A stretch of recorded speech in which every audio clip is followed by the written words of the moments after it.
Olá, amigos, como vão vocês? Nós estamos trabalhando o livro Pão Nosso, alguns valores, o livro Pão Nosso da psicografia do Chico e as orientações de Emmanuel, alguns valores no campo moral que associa os desvalores que carregamos e que muitas vezes patologiza algumas situações do nosso dia a dia pelos desvalores.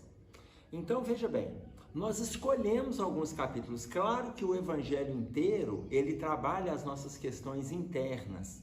Nós escolhemos alguns capítulos e em cima deles a gente vai fazendo essa filtragem, ok? Hoje nós vamos trabalhar o capítulo 137, que se chama Inimigos. Vamos lá? Inimigos. A passagem de Jesus é: amai, pois, os vossos inimigos. Capítulo 6 de Lucas, versículo 35. Aí vem o comentário de Emmanuel. A afirmativa do Mestre Divino merece meditação em toda parte. Naturalmente que a recomendação, quanto ao amor aos inimigos, pede análise especial. A multidão, em geral, não traduz o verbo amar senão pelas atividades cariciosas. Para que um homem demonstre capacidade afetiva ante os olhos vulgares, precisará movimentar imenso cabedal de palavras e atitudes ternas, quando sabemos que o amor pode resplandecer no coração das criaturas sem qualquer exteriorização superficial. Porque o Pai nos confira experiências laboriosas e rudes na terra ou noutros mundos, não lhe podemos atribuir qualquer negação de amor. No terreno a que se reporta o amigo divino, é justo nos detenhamos em legítimas ponderações. Onde há luta, há antagonismo, revelando a existência de circunstâncias com as quais não seria lícito concordar em se tratando do bem comum. Quando o Senhor nos aconselhou amar os inimigos, não exigiu aplausos ao que rouba ou destrói deliberadamente, nem mandou multiplicarmos as asas da perversidade ou da má-fé. Recomendou realmente auxiliarmos os mais cruéis. No entanto, não com aprovação indébita, e sim com a disposição sincera e fraternal de ajudá-los a se reerguerem para a senda divina através da paciência, do recurso reconstrutivo ou do trabalho restaurador. O Mestre, acima de tudo, preocupou-se em preservar-nos contra o veneno do ódio, evitando-nos a queda em disputas inferiores, inúteis ou desastrosas. Ama, pois, os que se mostram contrários ao teu coração, amparando-os fraternalmente com todas as possibilidades de socorro ao teu alcance, convicto de que semelhante medida te livrará do calamitoso duelo do mal contra o mal. Então vamos lá. O título Inimigos, necessariamente nós já temos que estabelecer uma diferença. Porque existem inimigos e existem adversários. Então, imaginem vocês, nem todos aqueles que estão contra você é seu inimigo. Nem todos aqueles que estão contra mim é meu inimigo. Por que a gente tem que estabelecer essa diferença? Porque o inimigo é aquele que não quer ver o seu crescimento. O inimigo é aquele que não quer assistir o seu bem-estar. O inimigo é aquele que não quer o seu sucesso. O inimigo não deseja o seu equilíbrio. Então imaginem, o que é diferente do adversário? O adversário é aquele que aceita o seu sucesso, assiste o seu equilíbrio, avalia o seu bom senso, mas acima de tudo o adversário é aquele que te avalia por inteiro. O adversário é aquele que vai chegar para você e falar alguma coisa que ele não concorda. Ainda que você não concorde com a fala do adversário, você para e pensa. Então, o adversário, ele não te odeia. O adversário, ele faz oposição a você. Então, nós todos temos adversários, mas nem todos nós temos inimigos. Aliás, nós vamos estabelecer uma diferença entre esses inimigos, porque existem dois tipos de inimigos e eu vou falar daqui a pouquinho. Então, vamos pegar um exemplo. O time de futebol, ele não é inimigo do outro time de futebol. Os dois times são adversários. Tanto que quando termina o jogo, eles se abraçam. Quando existem os momentos da confraternização, eles se reúnem na casa um do outro, o técnico com o outro. Quando um time vende um jogador, ele vende para o time adversário. Vocês vão lembrar do acidente do time da Chapecoense. Como a Chapecoense é um time mais um adversário, como todos os times de futebol são, quando aconteceu o acidente, os outros times ajudaram a Chapecoense, emprestaram jogadores, financiaram seus salários, dividiram seus salários por 1 ano, por 2 anos, para que a Chapecoense pudesse se erguer. Por quê? Porque nós estamos falando de uma relação de adversários. Entrou no jogo adversário, saiu do jogo, somos amigos. Essa é a relação com a maioria das pessoas. Ah, mas ainda assim, existem aqueles que são inimigos? Existem. Mas isso é para todos. Mas por que que existem os inimigos? Veja bem como que Emmanuel vai abordar para nós. A afirmativa do mestre merece meditação em toda parte. Naturalmente que a recomendação quanto ao amor aos inimigos pede uma análise especial. E aí é que cabe a gente diferenciar por que que Jesus veio ensinar para nós a amar os inimigos. Muitos sobem no palco da casa espírita e colocam que Jesus veio ensinar a amar o próximo como a ti mesmo. Eu gosto de refletir em cima disso, porque quem ensinou para nós a amar o próximo como a ti mesmo foi Moisés, não foi Jesus. Moisés fala isso em Levítico, ele fala isso em Deuteronômio com essas palavras. Amai o próximo como a ti mesmo. Então imagina, em Levítico ele fala isso no capítulo 19. Se ele fala para nós em amar o próximo como a ti mesmo, ele não está falando especificamente dos inimigos e especificamente de amigos e parentes. Ele está falando amar o próximo. Quem é o próximo? O amigo que mora dentro da sua casa, o familiar que mora dentro da sua casa, o amigo vizinho de muro, aquele que trabalha com você, aquele que você encontra na via pública, aquele que você tem dissensões, aquele que você julga como inimigo, mas ele é o seu próximo. Mas como essa lição nós não conseguimos absorver, quando a gente entendeu amar o próximo, nós não colocamos todos como nosso próximo, Jesus veio alicerçar a lição. Aí como que ele alicerça? Amai os vossos inimigos. Moisés realmente não abordou amai os vossos inimigos. Porque para Moisés, amar o próximo já era amar a tudo e a todos. Porque se eu amo o próximo, eu não amo a pessoa, eu amo a natureza. Eu amo os animais, eu amo os vegetais, eu cuido da criação da divindade, porque eu amo o próximo, tudo que está próximo de mim. Abaixo de Deus, tudo está próximo de mim.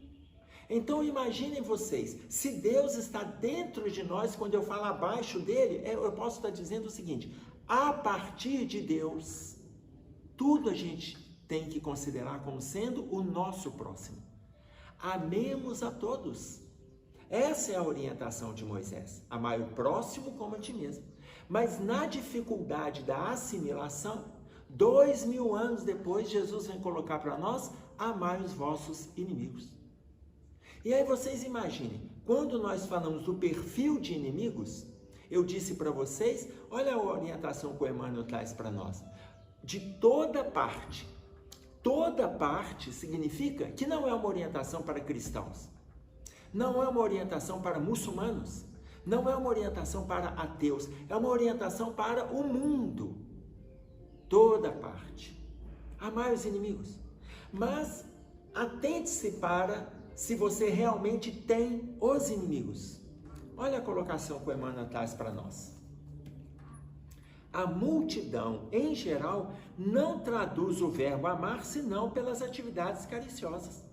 A gente acha que o amor está só em fazer algumas coisas para o bem-estar do outro.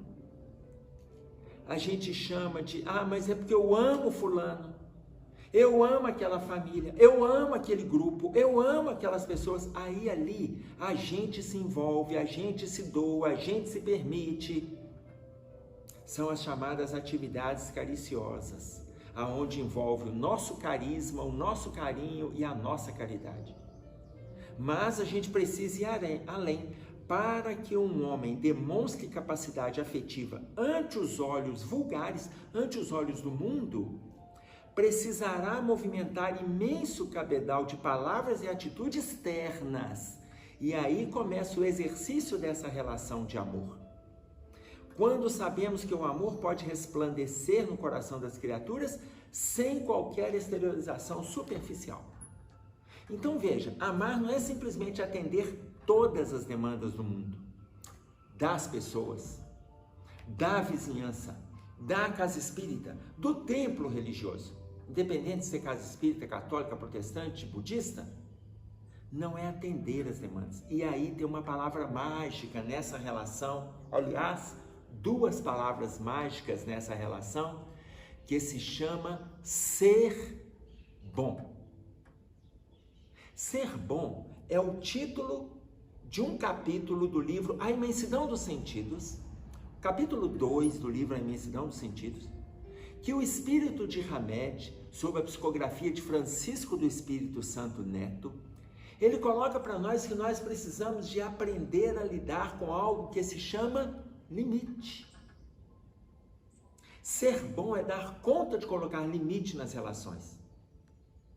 É dar conta de colocar limite nas influenciações. É saber até onde o outro se posiciona para você. É você colocar limite em você. É ser bom. A gente acha que ser bom é ser permissivo. A gente acha que ser bom é fazer concessões. E isso não é bondade, isso é perversidade. Porque nós estamos alimentando a atitude viciosa daquela criatura. Porque se ela não traz de passado uma índole positiva, um perfil positivo, situações saudáveis, raízes saudáveis o tempo todo, tanto que nós estamos encarnados, se eu começo a alimentar tudo que ela traz do seu estado íntimo, eu estou alimentando muito mais a perversidade do que a bondade. Aí o Hamed coloca pra gente ser bom. Ser bom é noção de limite, é sabermos nos posicionar nas relações. Então, quando a gente vê a colocação de Emmanuel sobre movimentar imenso cabedal de palavras e atitudes ternas, é a gente saber colocar regras, saber colocar limites, mas não perder a ternura da misericórdia, não perder a ternura do diálogo, não perder a ternura da escuta. Isso é a gente ser bom. É a gente lidar com essa relação de amor diante de qualquer pessoa. Então, quando Jesus, nós vamos ver lá no Sermão da Montanha, quando ele coloca para nós, no capítulo 5 de Mateus, no versículo 17, não vim destruir a lei. Por quê? Porque a lei Moisés trouxe. Qual a lei?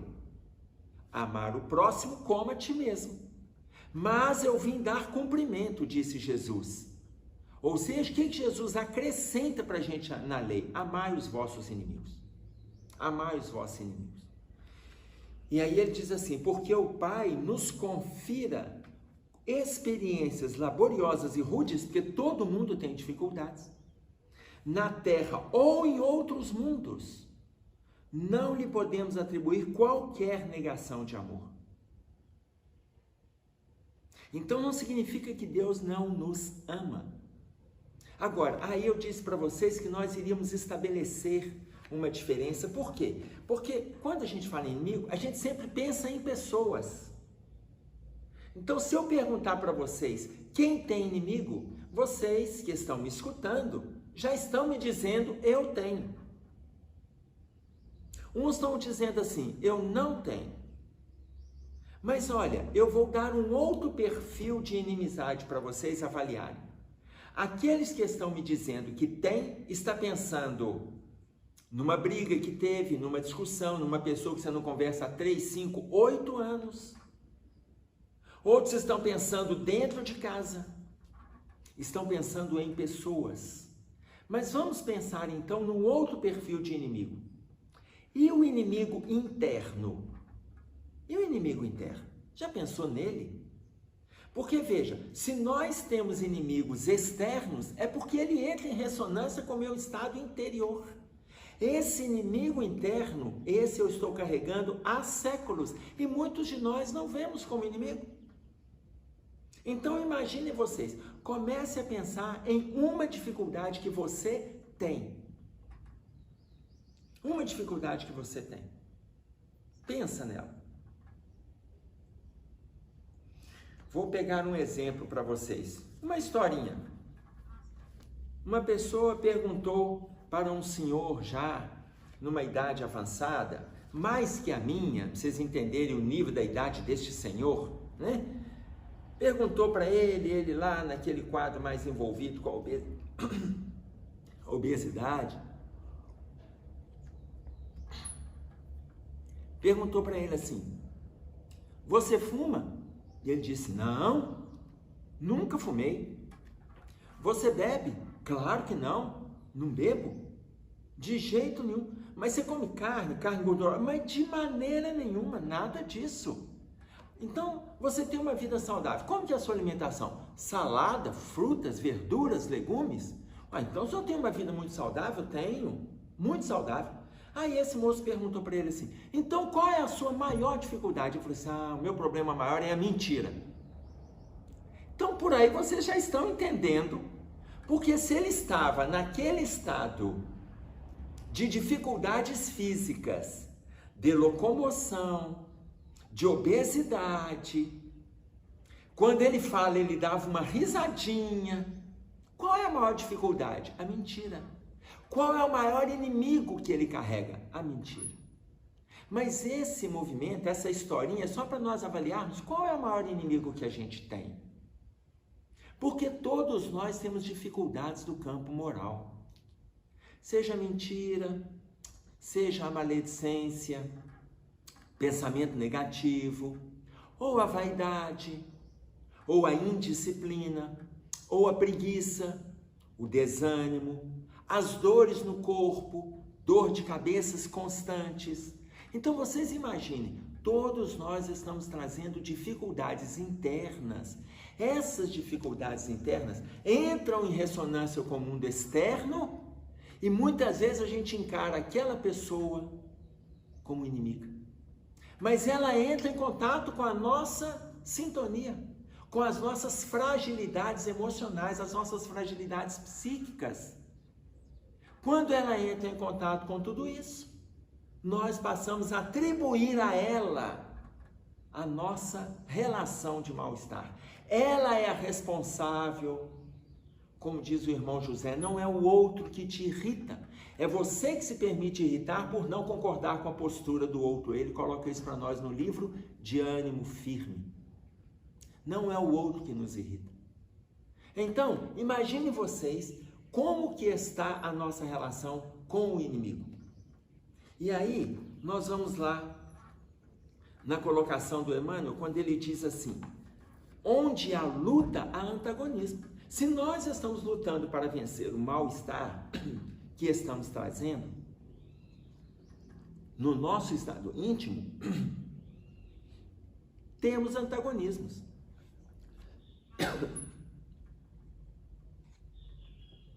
O antagonismo é o ir contra. A gente está lutando para manter posturas saudáveis, posturas equilibradas. Estamos lutando. Então nós temos aqueles posicionamentos, nós temos aquelas pessoas, aqueles grupos, aqueles outros sentimentos que estão relacionados ao inimigo interior. Se eu tenho uma postura de maledicência, Eu tenho o hábito de falar mal das pessoas há 3, 5, 9, 11 séculos. Não é porque eu estou tomando conhecimento hoje que isso me provoca um mal-estar, que a partir de agora eu vou mudar. Eu estou condicionado, eu estou repetindo atitudes, eu estou repetindo comportamentos, eu estou repetindo posicionamentos mentais, repetindo posicionamentos internos. Então eu não vou conseguir mudar isso estalando o dedo a partir da leitura de uma página. Mas eu preciso fazer movimentos de mudança. Isso demanda tempo. Então, nesse movimento de mudança, eu terei antagonismos, os contraditórios que aparecem na vida da gente.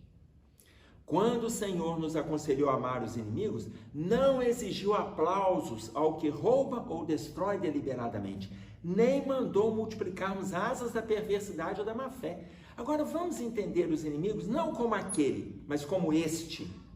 Quando o Senhor coloca para a gente amar os vossos inimigos, se ame, mesmo com a dificuldade que você traz. Veja, Inácio Ferreira, no livro Reforma Íntima Sem Martírio, ele tem um capítulo que fala para a gente sobre respeitar o homem velho, gratidão ao homem velho. Por quê? Porque hoje eu sou a elaboração, eu sou a somatória, eu sou o presente de um passado destrutivo. Hoje eu sou um presente reflexivo de um passado destrutivo aonde eu ceifei centenas de vidas. Mas hoje eu sou o passado do futuro daquilo que eu desejo representar, que eu desejo apresentar, que eu desejo concluir. Hoje eu sou o passado de mim mesmo daqui a 20 anos. O que eu gostaria de ser daqui a 20 anos? Quando Cristo fala, amai os vossos inimigos, quando o Senhor nos aconselhou a amar os inimigos, não exigiu aplausos para o que rouba ou destrói. Não é para eu aplaudir o lado negativo que eu carrego aqui. Não é para eu aplaudir o negativo que eu trago aqui, construído no passado. Mas para eu ter misericórdia desse estado íntimo para fazer movimentos de mudança seguro. Movimentos internos de transformação. E aí Emmanuel diz assim, não exigiu aplausos ao que rouba ou destrói deliberadamente, nem mandou multiplicar as asas da perversidade ou da má-fé. Não entra naquele sistema de acomodação, eu sou assim mesmo. Nós temos um ditado extremamente perverso, que se chama, pau que nasce torto, morre torto, e até a cinza é torta. Nós temos que parar com isso. Por quê? Porque eu tenho movimento de mudança, eu tenho desejo.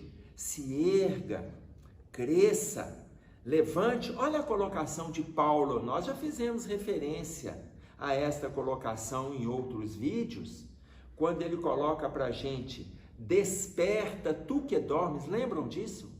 Efésios capítulo 5, versículo 14, desperta tu que dormes, levanta-te dentre os mortos e o Cristo te ajudará. Ou seja, Paulo está propondo que nós façamos 2 movimentos, desperta e levanta. Você faz 2, verbo, despertar e levantar. Não adianta acordar simplesmente abrir os olhos. Desperta e levanta. Se você abre os olhos e vira para o canto, dorme de novo. Se você abre os olhos e se acomoda na cama, você não faz o segundo movimento. Tem muita gente despertando, mas poucos levantando. Mas a orientação de Paulo é, desperta e levanta, e aí o Cristo te ajuda. Então, desperta para o seu estado íntimo, que ainda temos inúmeros, dezenas, às vezes centenas de inimigos internos que estão movimentando-se dentro de nós no processo autodestrutivo. E aí Emmanuel diz assim, Jesus recomenda auxiliarmos os mais cruéis, no entanto, não com aprovação indébita, e sim com a disposição sincera e fraternal de ajudá-los a se reerguerem para a senda divina através da paciência, do recurso construtivo, do trabalho restaurador. Entenda que você tem a dificuldade. Porque o nosso problema não é o inimigo que está lá, é o inimigo que está aqui. Paciência, recurso reconstrutivo, trabalho restaurador. O inimigo está aqui dentro. Quando eu vejo o inimigo ali, quando eu o localizo acolá, eu preciso trabalhar o meu estado íntimo. Porque aquele que diz para mim, por exemplo, suponhamos que uma pessoa me diga, Emerson, você é preguiçoso demais, você é desanimado demais. É para eu avaliar e não eu ficar investigando nele as dificuldades.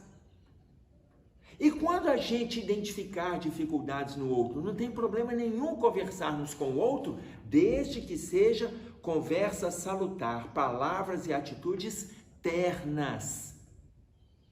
Não tem problema nenhum, desde que o outro esteja receptivo. Eu não preciso mentir para ele. Agora, a partir do momento que eu escuto do outro, em vez de eu ficar, eu sou assim, então eu vou mostrar para você quem você é. Por que a gente precisa fazer isso? Aí já me perguntaram assim, mas toda vez que a gente identifica dificuldade em alguém, é sinal de que nós temos aquela dificuldade? Não necessariamente. Se eu não tenho vínculo com a mentira, mas eu identifico a mentira no outro, não é porque eu estou mentindo o tempo todo, mas quando eu identifico, é porque aquela mentira dele provocou em mim um outro desvalor que eu achei que não existia, mas ele estava adormecido. Aí, quando eu vejo o outro mente, e eu vou assistindo aquilo ali, gente, mas como é que ele dá conta? E aquilo ali, no fundo, vai me irritando. Ou seja, eu não entro em sintonia com a mentira, mas eu entrei em sintonia com a minha irritabilidade, com a minha impaciência. Então o outro, nas dificuldades dele, ele apresenta para mim N outras dificuldades. Porque muitos dizem, quando a gente vê a dificuldade no outro é porque a gente traz também. Não necessariamente. Eu vejo a dificuldade numa pessoa que comete crimes envolvidos com crueldade, estados, limites da psicopatia, e eu não carrego essas dificuldades aonde estou dizimando vidas. Mas, como aquilo ali me provoca uma relação de mal-estar, eu então carrego dentro de mim a dificuldade de ter compaixão para com aquela pessoa. Então, ele desperta em mim um outro sentimento. Ele desperta em mim a necessidade de eu fazer nascer dentro de mim a misericórdia. E eu não tenho misericórdia, então ele me mostrou um outro lado de mim. Embora eu não carregue aquela viciação que ele traz. Ficou claro isso para vocês? Então, nem sempre a nossa observação ela significa que o erro que o outro traz é um erro que eu também carregue dentro de mim.